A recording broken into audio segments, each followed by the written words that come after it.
All right. All right. Good morning, everybody. And all those that are here and all those that are watching this, welcome to day 5 of Humans Connecting with Horses Conference 2020.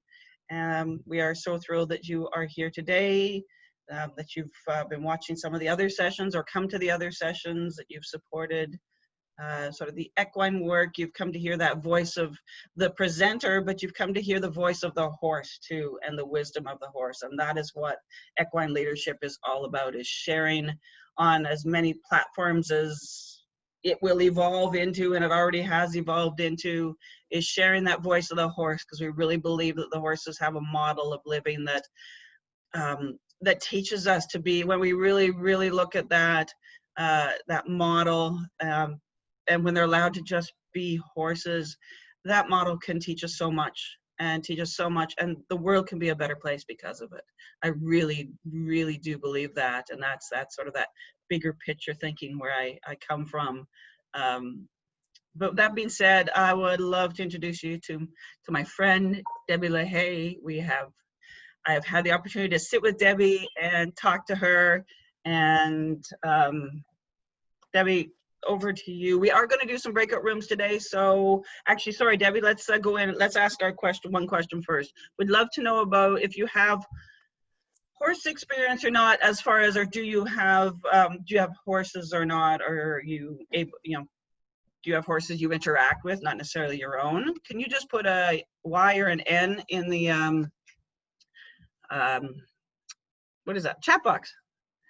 Just pop in a Y or an N in there, just so that we make sure if somebody that doesn't have the experience, we're just going to make sure we do a breakout room with somebody that does. So.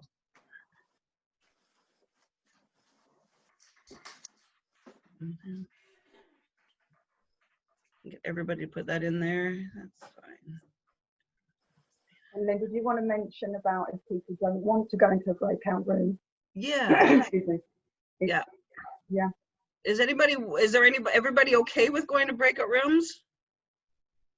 Just maybe put no. I can't. Christine, I know you have a little trouble with your video, but I think you probably can do audio in there. Yeah. Good. Awesome. Does anybody just not want to do breakout rooms? Just to let us know.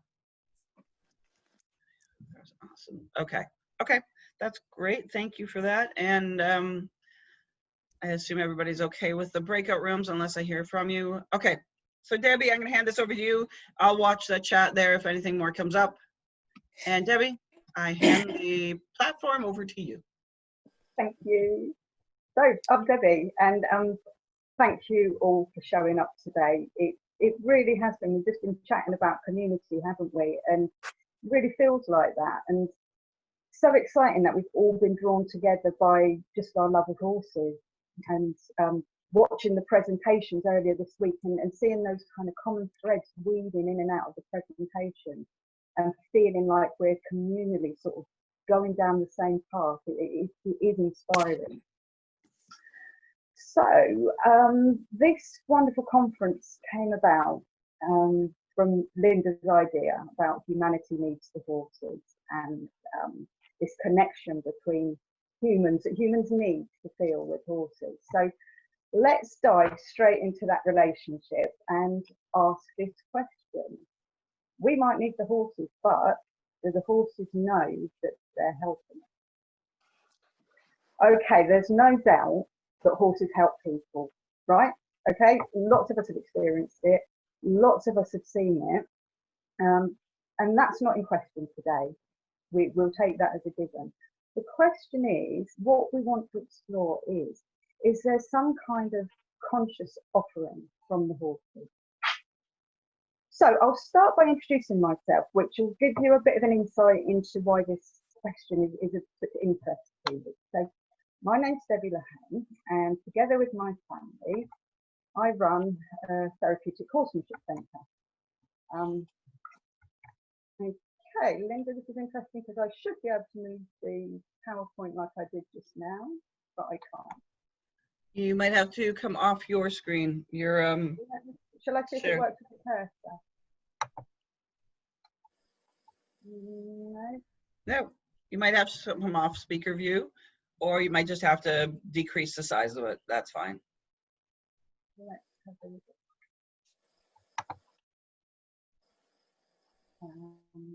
Let's try it now. Oh, there we are. There you go. Debbie, just having a little trouble. Somebody's having a little trouble hearing you, just so we can up that sound a bit, or might have to pop those speakers in. Okay, let's have a look. Shall I Can up your turn up the sound? volume on mine and see? There if we that's go. better? Awesome. How's Is that that? better, Dan?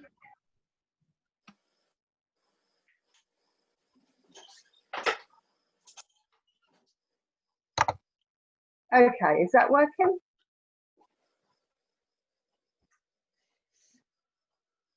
Let me go.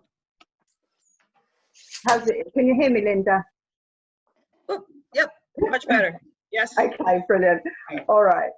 So it's given you time to have a look at my lovely horse family there. So I run a therapeutic horsemanship centre in Buckinghamshire in England, and the name of the centre is Horses Helping People. So it does exactly what it says on the tin. 5 days a week, all through the year, these lovely horses are helping people out. So people that could do with an extra bit of support. It might be mental health issues, it might be learning difficulties, it might be that they've got caring responsibilities, it might be addiction recovery. So anything really where they can benefit from time spent with horses on our farm. And we've got these 11 beautiful horses, beautiful inside and out. Just look at their little faces. And through the course of the presentation, you're going to get to know a few of them a bit better. So my interest in whether horses know they're helping is partly professional, but I'm also a self-confessed lifelong pony fangirl. So here I am in the middle with Commander, and some snapshots of me through my life cuddling different horses. I didn't come from a horse family. You can see down at the bottom there that when horses weren't around, my dad had to get down on all fours and pretend to win the derby for me.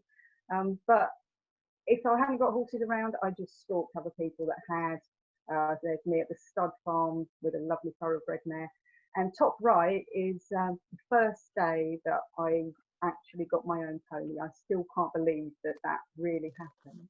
And there's Rosa, who I had for 18 years, and she's really an inspiration. So the reason that I'm asking this question, the horses know that they're helping, is on a personal level as well as a professional one. But let's give you a bit of background about how this question first arose for me. So first of all, I want to say that all the pictures that I'm sharing and the stories that I'm telling you have got consent. Pictures aren't necessarily of clients, some might be, but they're of horses connecting with people. So it's all valid stuff. So Horses Helping People was one of the early therapeutic centres in the UK. We opened to clients in 2008, and Dave and I, my partner, we'd actually been doing similar work since about 2000. It was exciting times, you know, it really felt like we were pioneers out there with the horses and just kind of discovering more and more ways in which people could benefit. It was like layers were being revealed. So Dave and I got into this work quite by chance, actually. We weren't trained in any particular method. We're not therapists, we're horse people. So we're not tied to a particular approach. So it really was an organic process through those years of noticing things that worked. We might start out with plan A, and then we discovered that there was a moment in the session that really, really worked for somebody. And so we'd follow that kind of trend and see where it led us. We live on site with our horses. We're so lucky they're just outside the windows here. So we spend pretty much 24/7 with them, which means that we really get to know their individual characters, what behaviour is normal for them. So we've got a good idea if they're feeling okay or they're not feeling okay on any given day. We tried to provide a lifestyle for them where they can follow their natural behaviours as much as possible within that domestic setting that we've given them. So they're outside as much as possible, always with company. They've got forage available to them, and they stay with us until the end of their day. So as far as their work goes, we try to aim for sessions to be as enjoyable for the horses as they are for the human participants. And, you know, in the early days, a lot of people hadn't heard of therapeutic horsemanship. So we came up with this. Therapeutic horsemanship is the bringing together of horses and people to benefit a person's mental, physical and emotional well-being. But it should never be to the detriment of the horse's mental, physical and emotional well-being. And the reason we put that second bit in there, even though the first bit kind of explained it, was because in those early days, after the first few years, interest in this work started to grow. And what we noticed as horse people was that a lot of people seemed to be getting really excited about the benefits it had for people, but there wasn't so much mention of the effects that it had on horses. And those effects could be positive or negative, but it seemed that people weren't really so concerned with that. So we always, wherever we could, kind of put forward the voice of the horse. And I'd add to that, I'd put it should never be to the detriment, wherever ever possible, it should be to the benefit.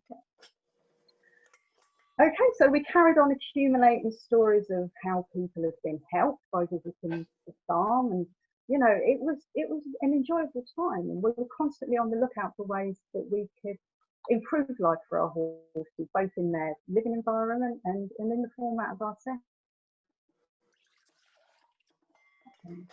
So people started to hear about what we were doing and ask how they could run a centre like us. So we started to run training courses so we could share our experience. And one day, in the middle of one of these training courses, a young woman looked up at me and said, "So do the horses know they're helping?" Well, wow, sometimes the question stops you in your tracks, because I could feel the impulsive response coming up straight away. Yes, but something stopped me, because I thought, have I really thought this one through? It felt like it needed some deeper consideration. Because although my impulse was to say yes, one thing was niggling at me around that time. And it was a lot of kind of memes were coming up on Facebook saying things like, "Oh, the best therapists have 4 legs and a tail," and horses were put on this earth to show us how to love, and horses are angels to guide us.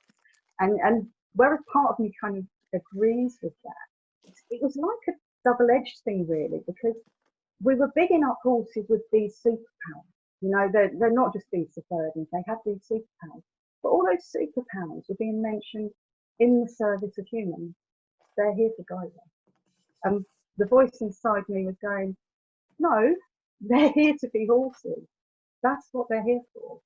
Anything that we get from that is a bonus, but their purpose in life is not to be put on earth for us. But there was another little voice as well that said, actually, do I just want to say yes because that fits the narrative that I want?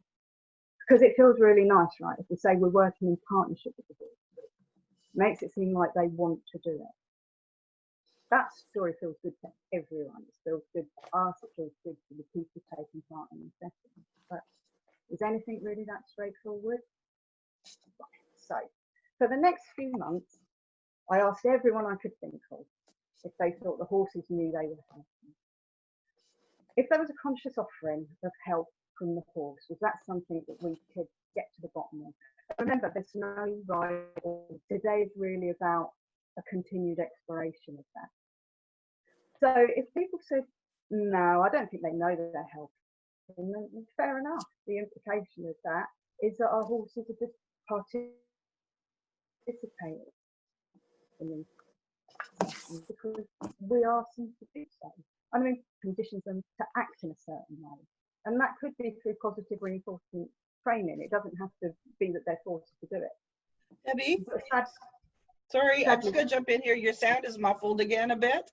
Oh, okay. So, do you want me to put the yeah, I think we might want to put the headphones in, just because it's coming in and out. Could be another storm coming through. Yeah, probably is. Hang on a second. That's fine. Thanks for letting us know, guys. This is fascinating. We don't want to miss a word of it. So.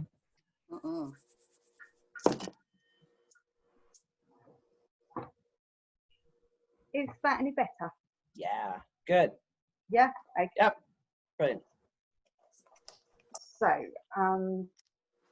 yeah. So we also, I was saying about if horses are taking part in sessions and we don't necessarily think that they know they're consciously helping, we can't also rule out the possibility that they've been trained in such a way in the past that they're trained to be totally submissive and shut down, so they don't feel that they've got an option with that. But you know, the answer where we say no, well, you know, it leads us on to the fact that horses essentially are our slaves. We hold the freedom in our hands. Now, I know that that jars when you hear people say horses are slaves. And I first heard it from a lady called Margaret Coates, who, if you haven't read any of her work, really recommend her.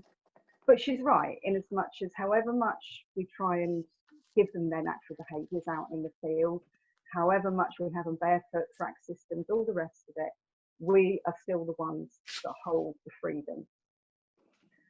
But you know what?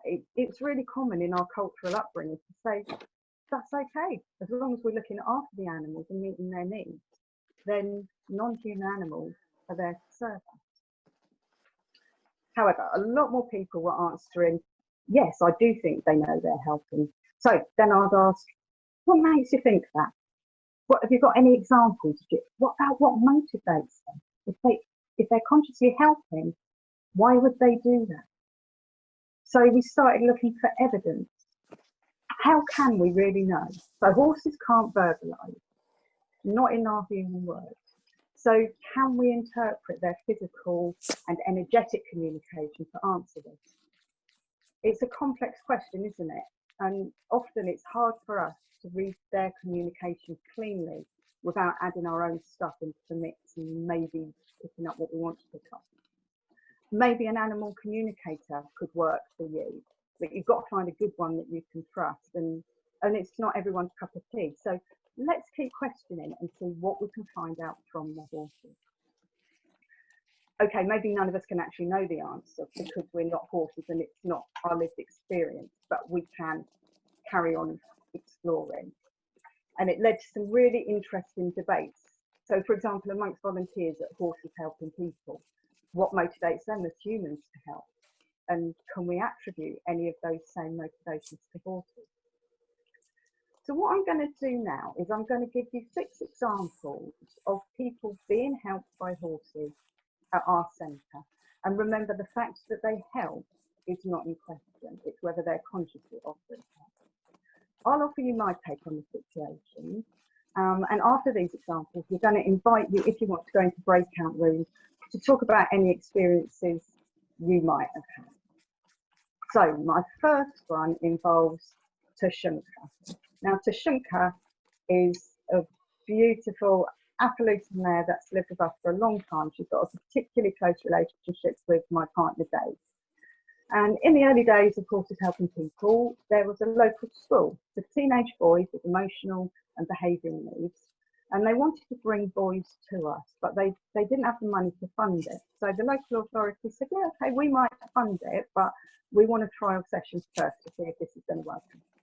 So session was arranged, 4 boys, 4 teachers, plus the funding officer.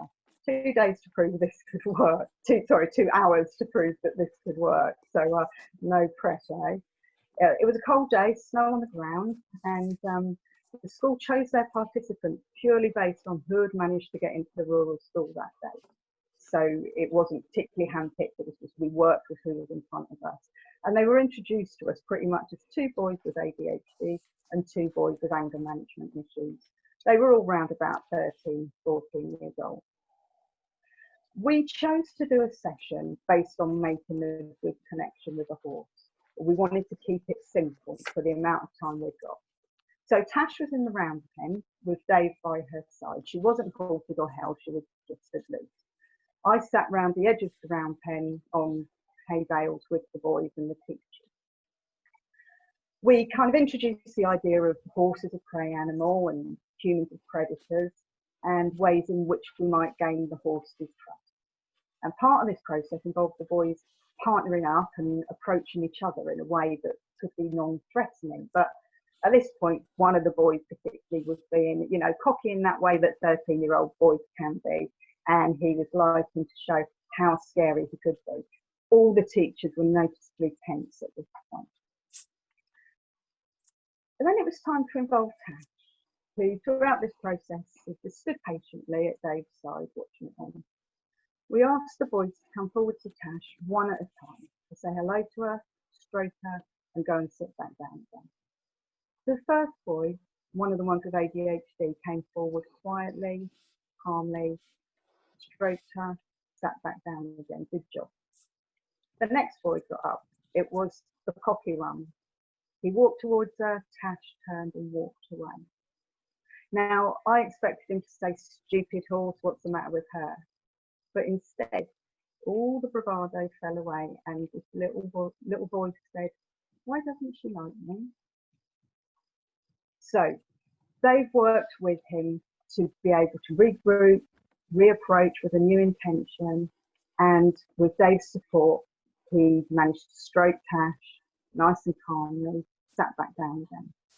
The third boy got up. It was virtually a replica of the one before. It was the other boy, interestingly, with anger management issues. He walked towards Tash. She turned and walked away. So Dave coached him through the same process. The fourth boy got up, walked calmly up to Tash, stroked her as she stood there, turned and walked back down. So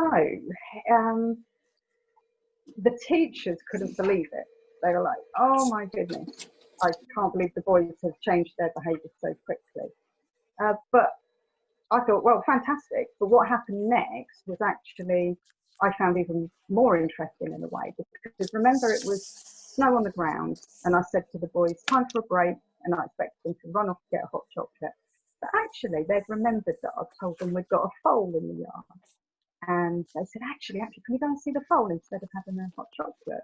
I was like, well, yeah, you can. She's in the pen over there with her mum, but you know, she's really young. So in order for her to trust you and feel safe with you, you've got to remember what you just experienced with her. Well, you've never seen 4 boys so transformed. They went over there and they were actually helping each other to remember to breathe, to remember how to approach gently, to let her come to them rather than forcing themselves on them. It was a fantastic thing to see. So yes, we got the funding, and the teachers were like, "Amazing, Tash is an amazing therapist. How cleverly she's taught them things that we weren't able to teach them at school." There was you know, the life skills that they've learned, they've transferred to that new situation. Brilliant. Now, Tash is one wise mare. Believe me, just look at that picture, you can see it. But in this case, were her actions motivated by a desire to help? Actually, she was behaving exactly as we would expect her to behave. She moved away from the uncomfortable, threatening energy. She was drawn to the calm, relaxed, sensitive energy. So as a prey animal, she did what she needed to do to stay safe. The boys could certainly learn from that, but maybe in this case, she wasn't consciously doing that. Okay, next it's the turn of Corin, our gorgeous little golden pony. So we were visited by a young girl about 8 years old who had cerebral palsy. She had to spend most of her time in a wheelchair, so lots of activities were not available to her. We brought Corin to her wheelchair and she found Corin was just the right height, that with a bit of support from Corin, she could stand up to brush her. Now, I've covered the faces, but I wish you could see the smile that was just a mile wide. So you can see Corin standing there quite calmly. She's got Dave at her head. And she was definitely part of a joyful moving experience where this vulnerable child with so many difficulties in her life was giggling and feeling 10 feet tall, her confidence boosted. Corin was pulling goofy faces to show where she liked to be scratched. So it was a lovely thing, a feeling that would stay in this little girl's memory. And the family were overcome by this little pony that seemed to have unending patience and could give their daughter such joy. So it seemed to them that they had really met a furry angel. But let's look at what was going on for Corin in this exchange. Well, Corin loves being groomed. I mean, she loves being groomed. So it felt good to her. And the amount of physical support that she was offering to this lightweight little child, you can see it was not uncomfortable for her. So it was ample payoff for the great back scratches she was getting. Corin's also had what you might call a good basic training. She's learnt to stand patiently without trying to leave unless there was something bad happening. She's happy to go with the flow. She's a very laid back little pony. And she also trusts her human support. So Dave's there with her, and she trusts us to keep her safe.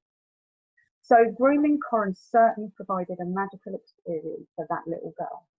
But was Corin consciously offering her? Or was she simply enjoying the sensory sensation of being brushed? Like, you know, normal horse behaviour. Again, mutual grooming, having a good scratch on the tree. Let's move on to the herd now. So my next example is from mindfulness sessions. And it's not one particular session here. We do a lot of mindfulness at Sunrise Farm. And we'll often take the chairs out to meditate close to the paddocks where the horses are grazing. Very often, when we open our eyes at the end of the meditation, the horses are gathered round, very similar to the way they're standing in that picture there. Now, it really feels as if the herd is offering us support. We found that it really enhances the group work that we're doing. But are they consciously offering support? Or are they just attracted to the good energy, which makes them feel safe? So when I first started doing mindfulness, I was sat outside one day, eyes closed, listening to a guided meditation through headphones. And I was out there, I suppose, about 20 minutes. And when I went back inside, Dave said to me, "So did your little rabbit enjoy the meditation?" Through the window, he'd seen a little wild rabbit come and settle down next to the chair. And at the end of the meditation, when I started to take the headphones out, the rabbit just popped off. I didn't even know it was there. But again, attracted to the calm, safe energy, I guess. So maybe it's the same for the horses. On the other hand, I can't say for sure they're not supportive. Remember, I've said to you, I'm not going to give you definitive yeses or nos. But with the examples so far, what I can say is that we've seen horses causing change in people, sometimes seemingly miraculous change, by behaving exactly how we'd expect a horse to behave, maybe rather than consciously helping. I'm now going to move on to 3 different examples. And the first one involves Louis. Now, Louis is kind of the wizard of the horse world. So this picture of Louis looking straight at us here is Louis kind of on a day when he's got his wizard's cloak on and he's ready to wave his magic wand. But, you know, like a lot of very gifted and sensitive, magical people, this is Louis a lot of the time. So Louis doesn't work with clients very often. All our therapy horses have, therapeutic horses I should say, have stories to tell. And we don't have time today to go into all the stories. But let's just say Louis doesn't come from a background of abuse, but his personality is highly sensitive. And the conventional horse world is not for him. So Louis does a lot of stuff on his own terms. We didn't get him as a reset. He was with us from an early age. He was actually the first foal of one of Dave's competition there.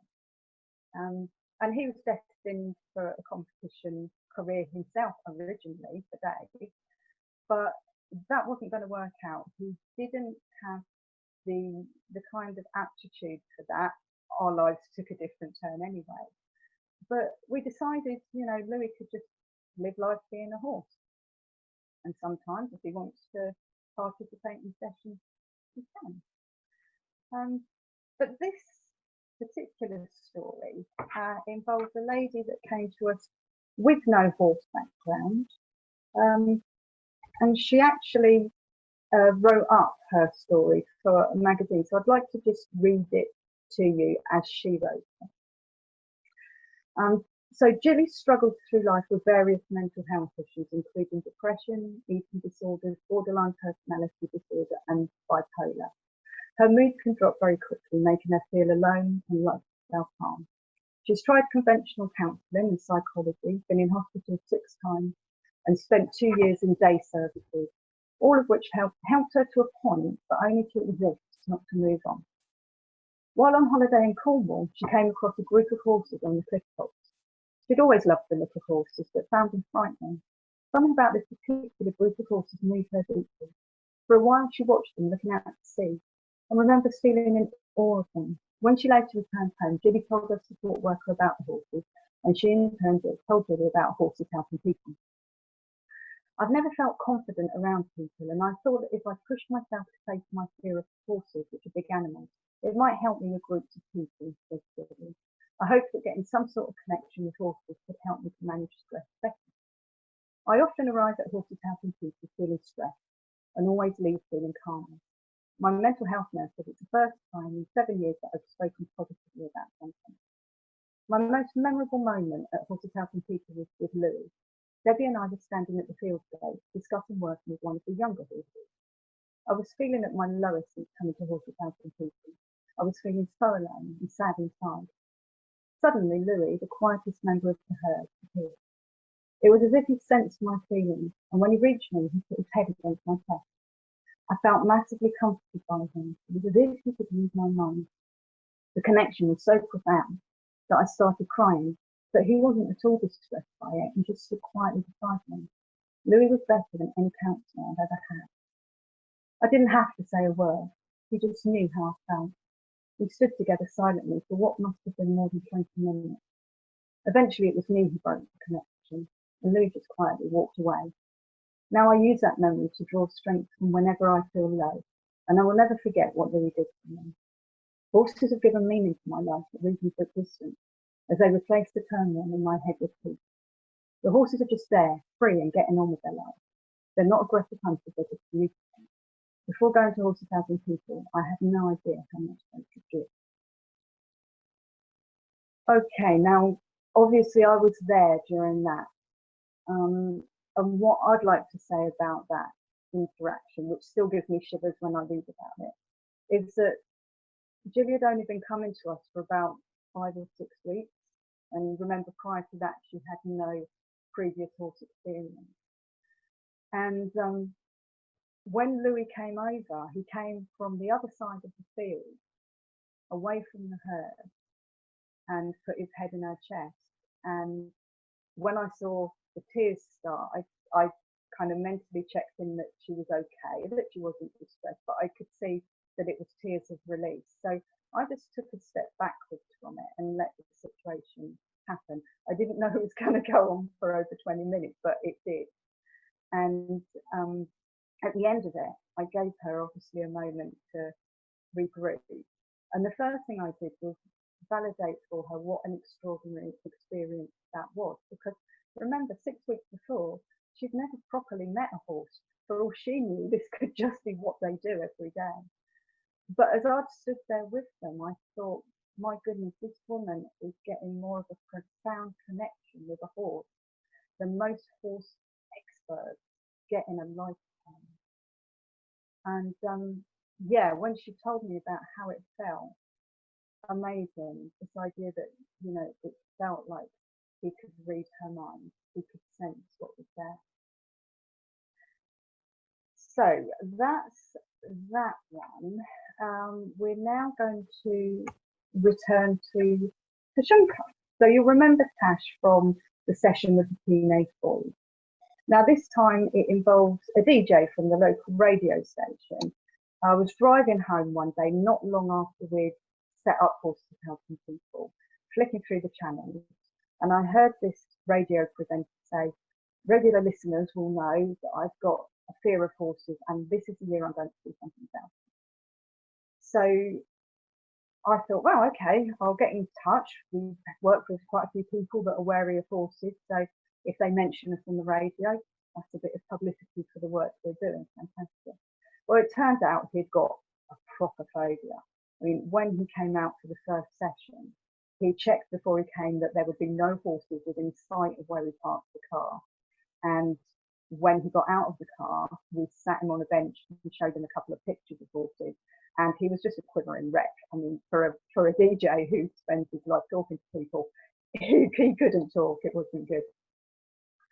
So we decided to approach it by, in the first session, just gradually explaining to him what life was like for horses, while slowly getting closer to the field as his fear levels dropped.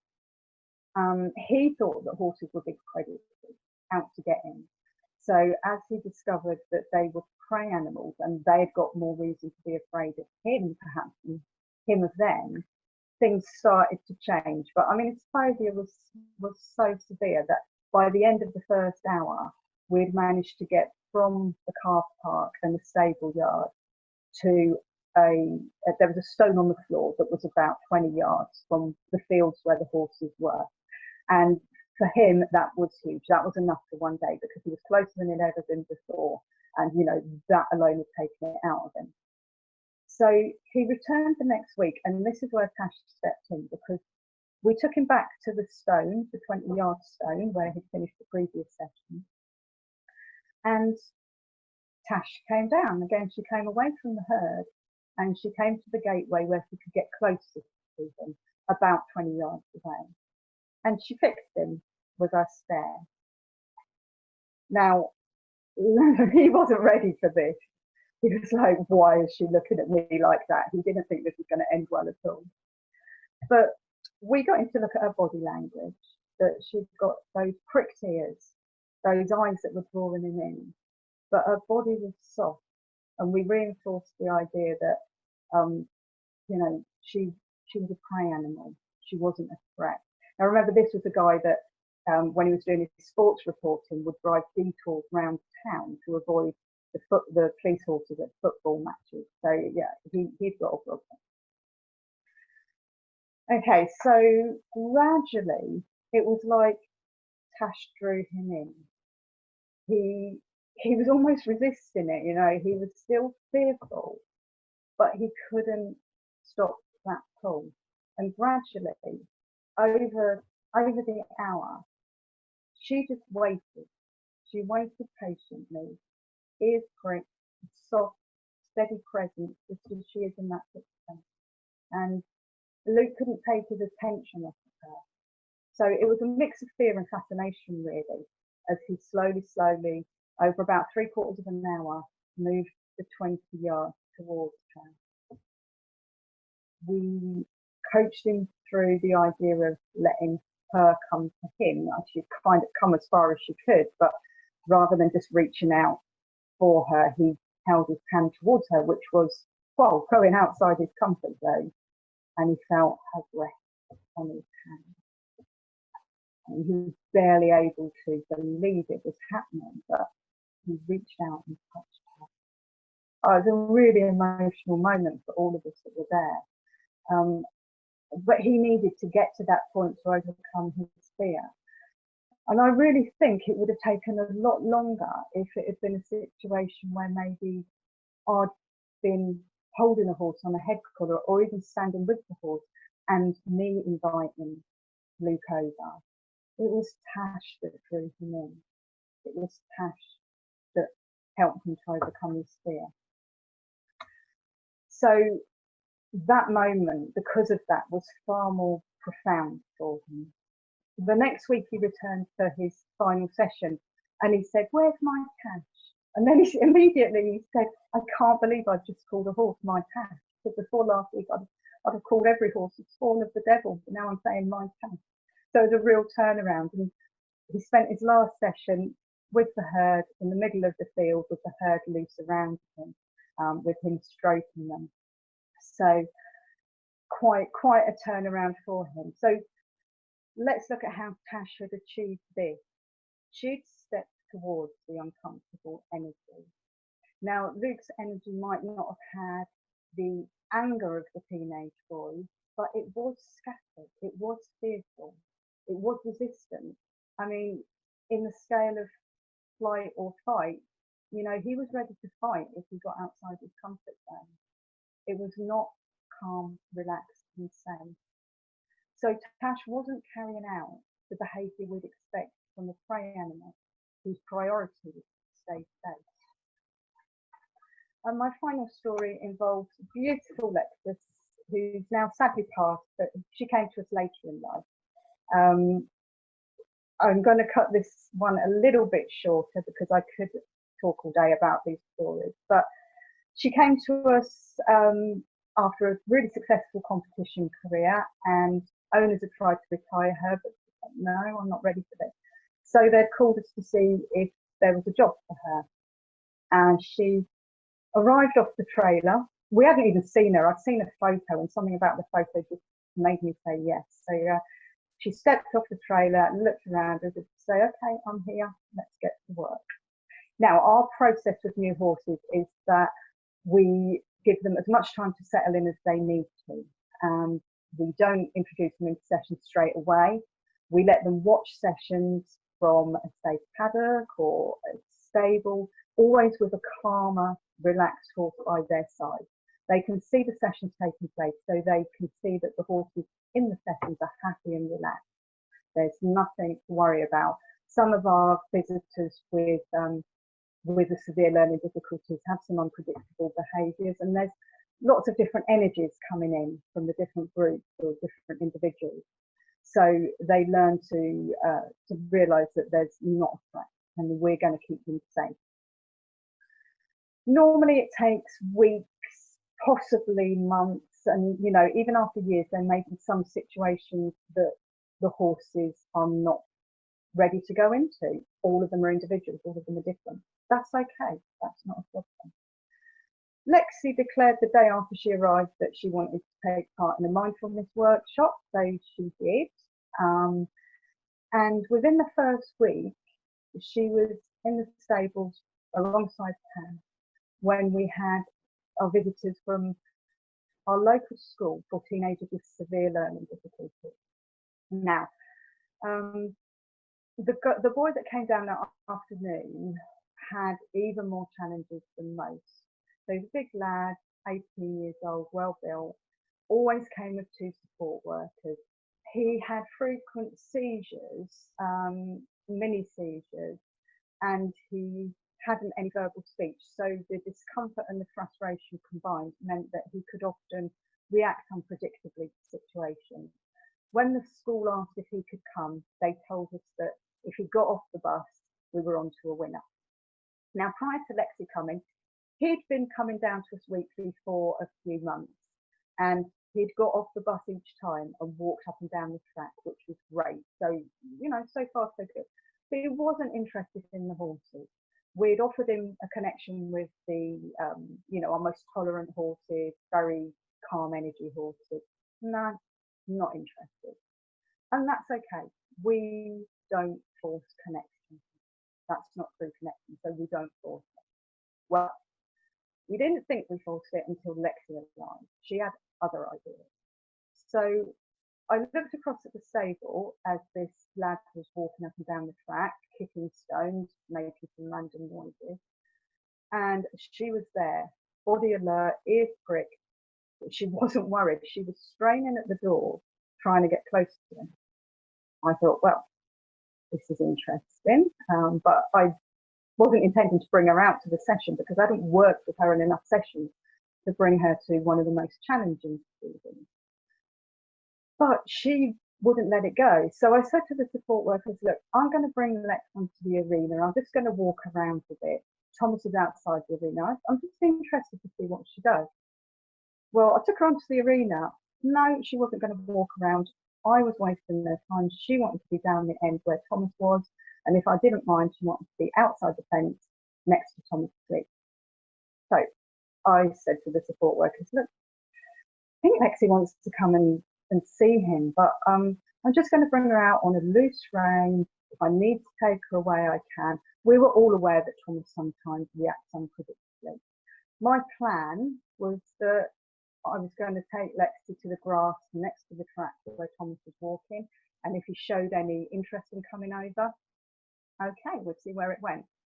Lexi's plan, which I soon realised always overruled my plan, was that this was what she was here to do.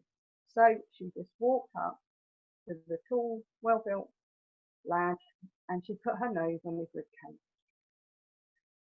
He tried to ignore her, he really did. And the support worker said, "Oh, Lexi's come to see you. Do you want to stroke her?" Well, he didn't. He walked away. Lexi followed him. He turned away. Lexi followed him. He stopped. Lexi waited. And this little dance went on for a while until in the end he turned to her and with kind of an expression on his face to say, "Look, if I just stroke you once, will you leave me alone?" He gave her a kind but cursory stroke on the nose, and that was it. Lexi had him. So after that, Thomas followed her, and every week he came back, and pretty soon she had him brushing her. She had him leading her up and down the track where he used to walk on his own. I kind of followed on the rope, you know. I knew my place because it was Lexi's plan that she was going to work with him. Now, never have I seen such a determined and focused desire from a horse to work with someone that is really in the human world challenging and difficult to reach, and with, again, a difficult energy about them. So again, she put herself forward there. So Tash, Louis and Lexi, in those situations, to me, those are horses moving outside their normal behaviour, making a conscious decision to step forward and help. So those are my stories for today. And we're now going to go over to the breakout rooms for those of you that want to. So I'm going to hand over to Linda in a minute, but I just want to say, oh, there's Lexi again, that's the nose that reached out to Thomas. In the breakout rooms, we just want you, if you want to share any stories, have you had an experience where you believe a horse knew that he or she was helping you? And we want those breakout rooms to feel for you like those horses feel in the field there, nice and safe, a safe space, non-judgmental and kind. I know you all will do. So Linda, can I hand over to you? There might be a chance when you come back in to share stories if we feel we've got enough time. For sure. Tara, are you wiping your eyes? Yeah, I'm sorry. Yeah, absolutely. In floods here. Okay. I've got enough people that there's 2 in each room. Debbie, I think we're going to go 6 minutes, so I'll send a note in about 3 minutes. But if you want to keep talking, you know, share it as you wish. Okay. If one person is telling a story and you want to stay on that one, I would say that's fine. Just share that as you wish. Okay. Does that sound okay?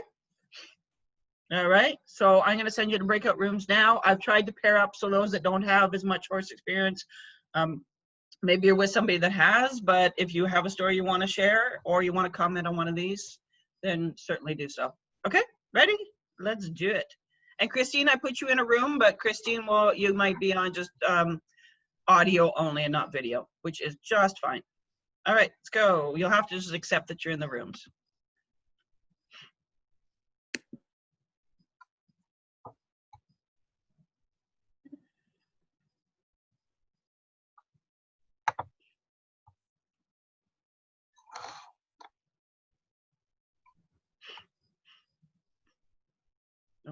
Kim, Margaret, I'm not sure. Kim's, oh, Kim, you going in there?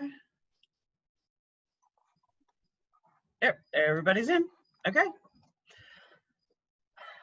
I'm just gonna have to put a Kleenex box beside my hole. And you've told me that story before too. That Thomas story, but damn it. Oh, this is being recorded. Sorry, hold on. I'm going to. Okay. All right, we're back now. Debbie, I'll hand it over to you. Okay, well, we know I've gone over time, but has anyone got a story that they would like to share fairly briefly with the group? If anyone wants to, if they want to come off mute and come forward. And if not, I'll carry right on. I don't mind sharing. Awesome. Yeah, Tara, would you like to? Yeah, just very quickly, just a friend of mine, I don't have horses myself, but a friend has had 4 horses, and she was looking to do some kind of sort of safe space with them, and she asked if we could like meditate in the field, and I'd gone through quite a horrible time myself, so I said, yeah, absolutely, let's, you know, I'm happy to do it. So I was sat, there was 3 of us, and there was Harry, who was quite a big horse, and Gypsy, who was a rescue, and another 2 horses. So I had a lot of fear inside me, but also I was just like, I just want my heart to open again. I just want my heart to open again. That's all I kept saying. And then I could feel like this fear, because I'd seen sort of Harry chomping the top of one of the girls' heads, and you know, not in a horrible way. And I was thinking, okay, so there was that fear there as well. And then from behind me, I just heard a, and it was Gypsy.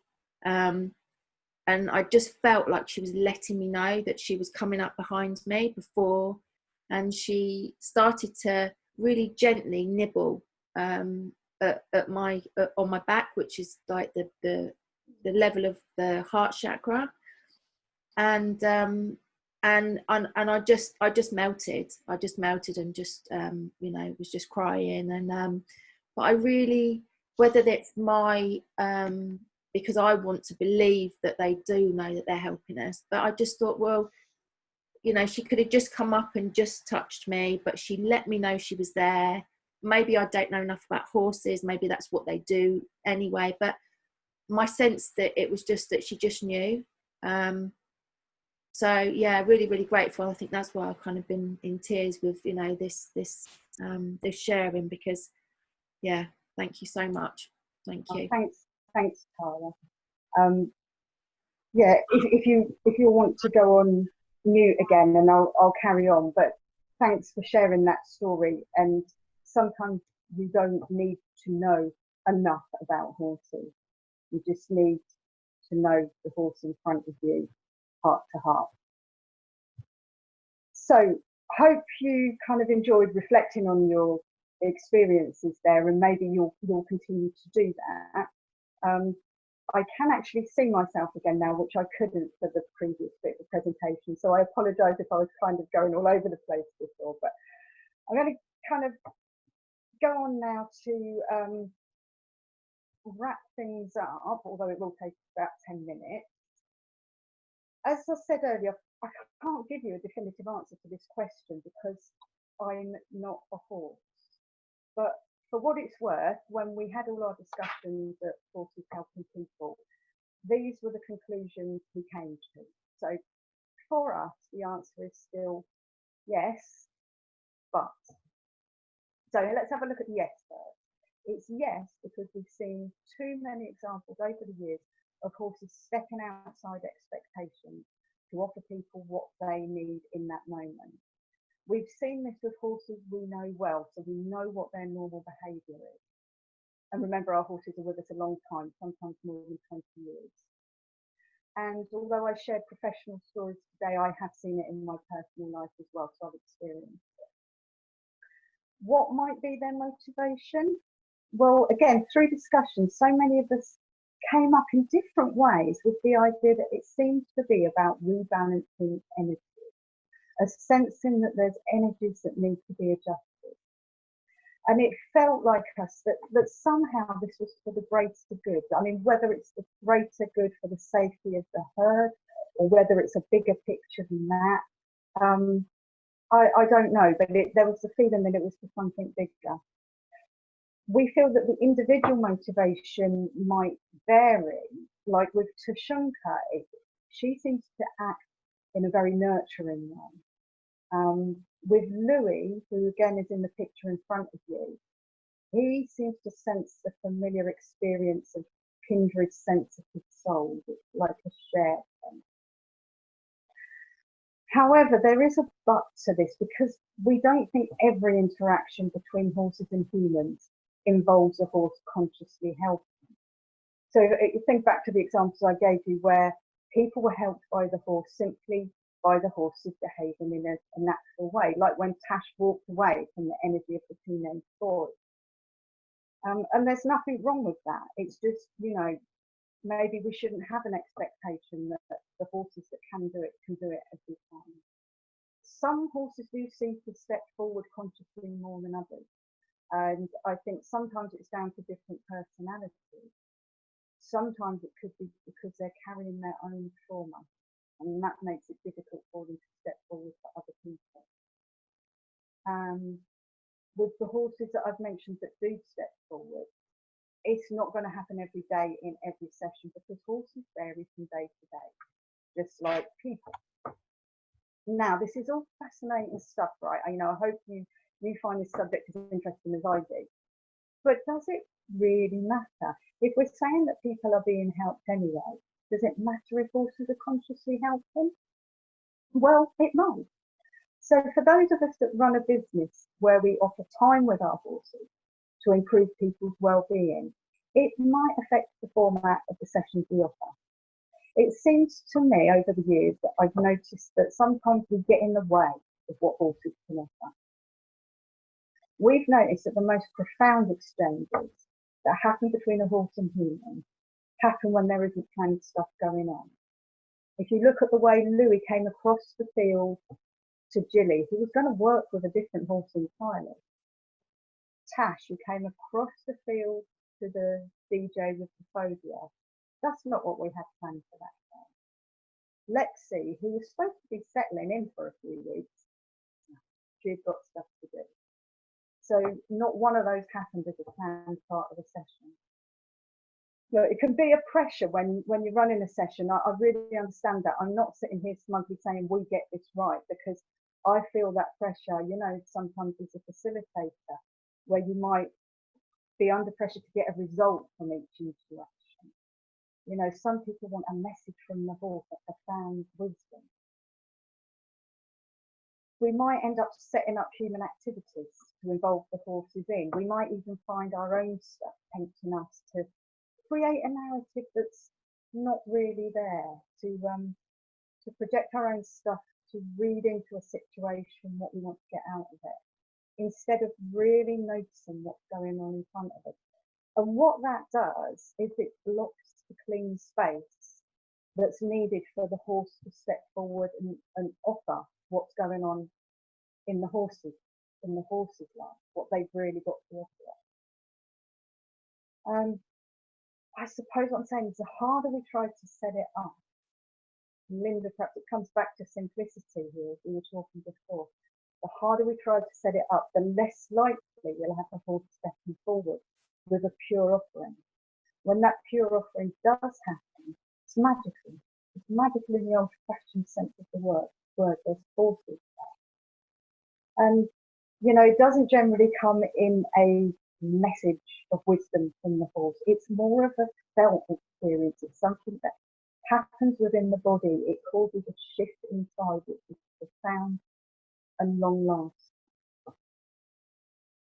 So I want at this point to read you another quote, which some of you, if you've had the last Equine Leadership magazine, you've seen it on the back cover, and it's written by Murray Bruce, a friend of mine, a friend of Horses Helping People.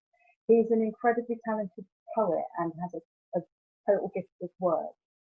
He's also our ambassador for autism awareness. For years, Murray didn't have a voice because one aspect of his autism is that he's non-verbal. However, he communicates now through typing, and he gives us some amazing insights into his world. Now, Murray's been visiting the horses for around 10 years, since he was about 7 or 8. And during a visit, he probably won't feel the need to physically touch the horses.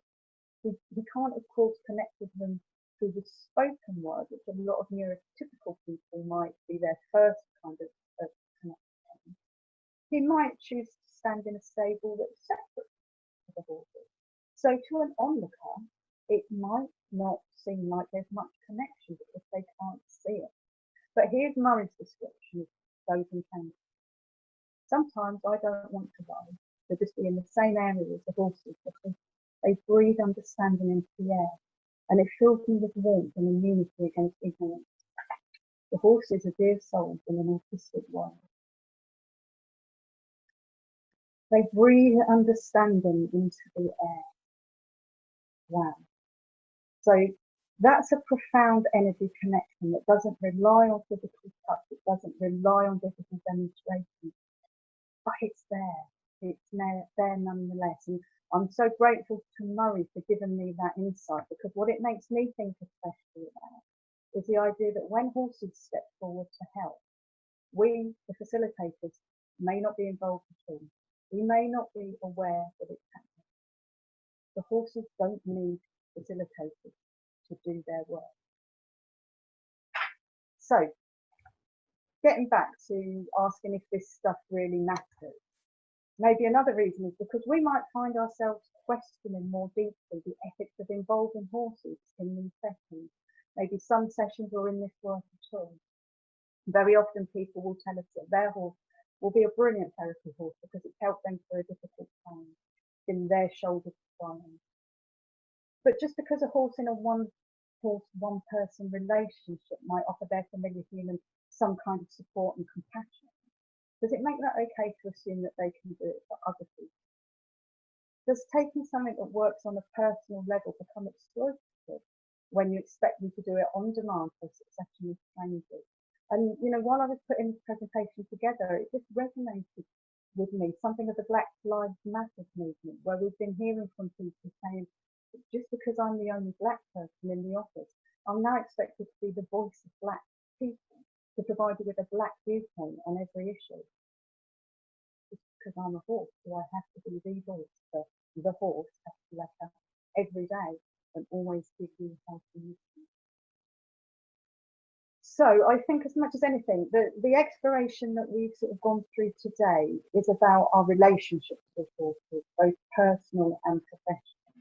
It's about really listening to our horses, who they are as individuals. That might mean spending time with them to really get in tune with them. It's about developing the habit of noticing what is actually going on, rather than projecting a fantasy about what we want to be happening. Because when we see what we want to see with it, that's all we'll ever see. When we see what's really there, we notice what's really happening. Then another layer will do it. And then another layer. And then another layer. In our equine assisted work, for those of us that provide this work with other people, it's about finding the balance you're comfortable with, of allowing the space for the horse's chosen work to take place, the horse's chosen work, but accepting that the horse might not choose to do that work every time you want them to do it. Because coming back to Linda's lovely idea of humanity needs the horses, and oh boy does it need the horses right now, right? Then I think we probably should be looking at connecting with them by opening up our relationship to receive what they're offering to us from their heart. And if humanity needs the horses, then we'll better not take them for granted.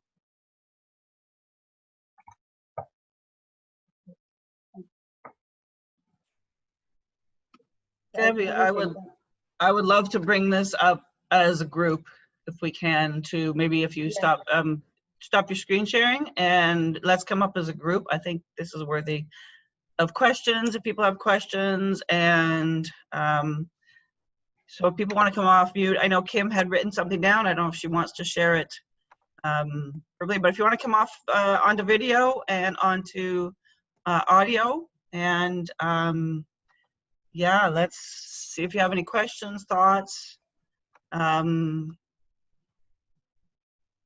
I think we just need to stop your share screen, and then I think we'll get everybody up. Okay. Yep. There we go. So does anybody want to come off their audio or video? Let's come on to let's come on to video, and at the end of these we've been having discussions. Yep. I can unmute myself, but I can't start my Oh yeah, that my bad. That was me. My bad. Give me a second here. Start video. Okay, they should be able to ask to start video there. I'm sorry. There you go. Yeah, all that technology. Thank you. Like, where are they all? Kim, I don't know if you made a comment there, and instead of me reading it out, I didn't know if you wanted to share it. Yeah, it was just that in just to go right along with what Debbie said, and I really appreciated everything you said, and what, especially your summary at the end. But you know, my experience has been very similar. That I think as, I don't know, innately as prey animals, as social herd animals, their superpower seems to be that they can sense what's out of balance. I watch them do it with each other. It's not just something they do with the clients and the people, but I see them do it with one another, and even with my pig, with the neighbors' kids that come over sometimes. They seem to be able to sense, like they want their environment to be in harmony and in balance. That is what they most want. And they're very sensitive to anything that's out of balance, either in an individual or in the community. And the horse that is most equipped in that moment to step forward and address it, or facilitate a shift that will rebalance things, that horse seems to step forward. And like you, I know that they know they're doing it. It's intentional, because I'll see my horses, some of them do things that I've never seen that horse do before. Right. And so I know that they are, they're intentionally stepping outside of their normal behavior pattern to address whatever it is. Anyway, that's my experience. Is I think that it's not completely altruistic. I think it's just what they are innately designed to do, an ability to do. Thanks, Kim. And I'd say exactly that. It's not, when volunteers were discussing about why they volunteer and are these sort of shared motivations, it's really interesting where that discussion went when we picked away at the layers. Because with the horses, it does seem like that bigger picture where they're rebalancing stuff rather than that sort of individual altruistic thing. Yeah, and I saw the pig. I think you put the video up of the pig or pictures of your horses, didn't you? Which was amazing. Yeah, and they can work. You said this too. They can work as a team. Sometimes I see two of them work together to accomplish something. Or you said they don't need the facilitation, and I think that's true. They can do it on their own. But I've also seen my horses, like, they know me, and they'll work in partnership with me to show me what needs to happen, or to back me up, or to, anyway, they seem to, it's amazing. And I think that's where we have to be really, careful of our own relationship with the horses, because for them to be able to rebalance stuff, I think that they've got to feel safe themselves. They've got to have that sort of, I think I mentioned with Corin, when Dave was standing with her, I used that example of Corin being groomed by the little girl as an example of, perhaps it wasn't a conscious offer of help. Now, actually, in my heart, I probably believe that it was a bit of both. But Corin certainly was getting support from Dave being with her and knowing that she was in a safe place, and we would be supporting her and looking after her. And that ties as well, doesn't it, into their whole environment, how they're living. So, I mean, I know when Linda came over to us in the winter, I was tearing my hair out because we're on deep mud, when it gets wet, and the horses might have to come in. And I really feel it. I want them to be out. So I wouldn't expect them to necessarily step up in sessions in the same way as they do when they're spending 24 hours out in the field. So, we've got to not expect it of them all the time. I think that's an important thing. Definitely. Yeah. Any other feedback or questions or thoughts? Karen, you're nodding your head. Yeah, I do. First of all, I'd love to come visit. It looks so amazing. The work is beautiful. Yeah. Thank you. I'm currently an end-of-life doula for horses, but in the past, I've been a horse handler for the equine-assisted psychotherapy groups. And I'm also an interspecies communicator. And when I asked the therapist if they had asked the horses if they want to be part of this, they looked at me like I was nuts. The concept of choice just wasn't there. And I love that you're doing that, because I would ask horses if they wanted to be part of this, and some would say no. Yeah. And to go back and say that to the therapist, like, this horse just doesn't want to be there, yeah, I love the concept of choice. They deserve nothing less. Yeah, I think you're right. And it, you know, it's hard for us sometimes because we live within the human constraints where we do things like we set up services for people or businesses where people come along. And, you know, honestly, if you've got a corporate group coming along that's paid you bucket loads of money, it takes some balls to say, well, we're just going to sit in the field. And if someone feels like stepping forward, then they will, but they might just stand in the corner and fart a lot. You know, it's not going to do your business any good. But I think we've kind of evolved our business so that we can work more in ways that we feel comfortable with.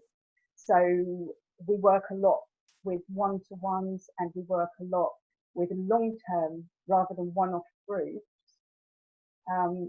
where the horses can really develop that relationship with the participant as well as the horse handler, facilitator, whatever you want to call that. So the participant then experiences things kind of in the same way as I do when they get to really know the horses. So it's not a them and us. It's never a them and us, the experts, you know, it all kind of goes in together. Obviously, we have to keep it safe. That kind of goes, or should go without saying. We have to keep it safe. So that's what we're there for. And in some situations, we've got to have a plan A. But I think within the plan A's, then we've got to be aware of when those moments happen. So, for example, that this springs to mind, we sometimes work with groups of children from the local school for special needs, fairly mild to moderate special needs. And they might come down for the morning and do a mixture of mucking out, grooming, that kind of thing. But our volunteers are trained that if they're mucking out the stables and maybe a horse is out on the arena having a playtime, if one of the kids goes past and that horse comes to the fence and there's a connection, we train our volunteers not to go, come on, we've got this stable to muck out, back to it, because those are the precious moments, and you've got to take them where they can. You can't go, we're grooming in 10 minutes time and that's when you're going to have the connection. So you've got to be able to, you know, see things for where they happen and take them then. Yeah, being in the moment. Yeah. Yeah. Yeah. Which goes back to Tara's original word about authenticity, isn't it? That as man, we're looking for evidence so much and forcing things, we've forgotten about being authentic. So I think the horse really helps us. And I'm seeing so much from the real world about, oh my God, you know, what we could learn and be better people. Yeah. Yeah, and although I said in the presentation, I was kind of saying, you know, let's look for the evidence. It's because I really want people to look and notice what's happening. But actually, sometimes for me, the evidence is your gut feeling. I think you know. It's just when you have to explain things to commissioners and funders that you have to kind of. Absolutely. Yeah. Yeah. Fascinating.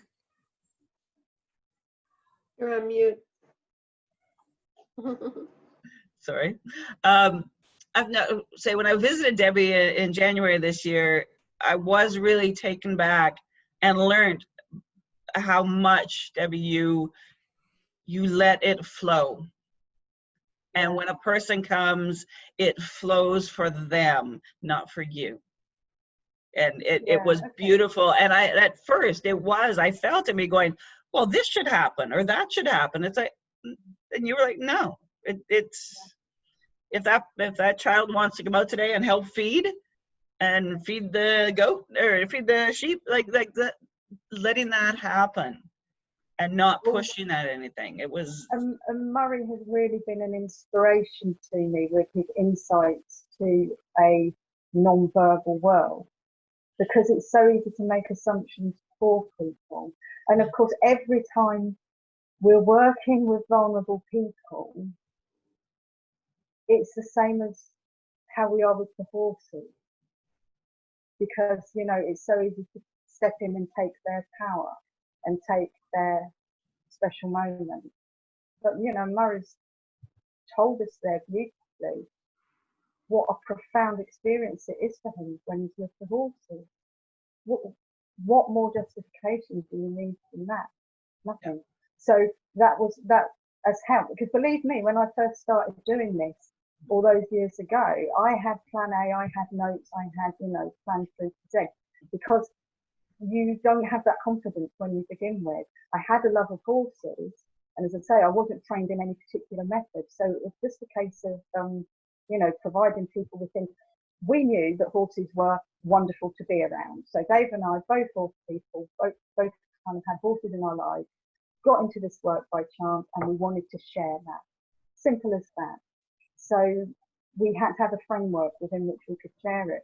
But as I say, then things would happen. So, for example, I was working one day, actually before we set up Horses Helping People, I was employed at a charity, and I was there to teach people to ride. And that was very much my remit, and I wasn't supposed to step outside that. But these people had mental health issues and were on medication, which very often kicked in after lunchtime, and no one was feeling like doing anything. So one lovely sunny day, I said, oh, let's just go and sit in the field and watch the horses. And that was the first time that I realised the benefit of that, because people started, you know, seeing things and revealing things about themselves, just feeling comfortable. And it was because we were, you know, sat there, you know what it's like, lovely sunny day, you're sitting on the grass, you're surrounded, the horses are grazing, you just take on that horse time, and you feel comfortable, and you're amongst friends, four-legged, two-legged, amongst them. And I thought, oh, this is amazing, you know, they've got more out of this than me telling them what way to get on a horse. And but it was hard for me initially to justify that. When I set up Horses Helping People, I'm thinking, how am I going to get people to pay to come and, you know, how can I get a funder to pay me the money for people to sit in a field watching horses? How am I going to do that? But you can. You do. Amazingly. And I must say, Debbie, here, while I remember, as Debbie is, her farm is totally off the grid. Yeah, we have mains water, that's it. So we've got solar panels, compost toilet. Yeah. If you ever want to talk to somebody about how you can do that, that is remarkable, how you've taken all that, what you do, and done that and melded them together. It is phenomenal. That's phenomenal. It would have to, you know, Linda, because I don't come from a rich background, and land round, we're about 40 miles from London, and land is phenomenally expensive, and there was no way that we could afford anywhere with facilities. So remember, I am a horse obsessive, and to have my horses, I'd rather live in a caravan in the corner of the field with solar panels than in a nice house in the town with people around me. So, you know, needs must, eh? Good point. We're coming on after an hour and a half. Is anybody, any final comments? Inspiring, absolutely blown away. Yeah. Thank you. This has been magnificent. Thank you so much. Thank you. It's a pleasure. I've really enjoyed putting it together. Yeah. All right, with that, I think we will take a break, lunch break, and Kim is coming back after lunch. So, Kim, I hope you take a break and don't stay here. I'm looking forward to this. I shall see you Debbie, later. Debbie, thank you. From our hearts to yours. Thank you so much. Thank you for sharing. Thank you and so much. Thank you. Thank you. I think for moving most of us to tears. Yes. And Debbie, write that book. Oh, absolutely. Thank you. Thank you. Because that's what I needed to hear. Thank you. There you go. We'll be gone for a few months. Okay. Okay. Thank you. Guys. We'll talk Thanks to you so later much. on. Okay. Bye-bye. Bye-bye. Stay put, Debbie.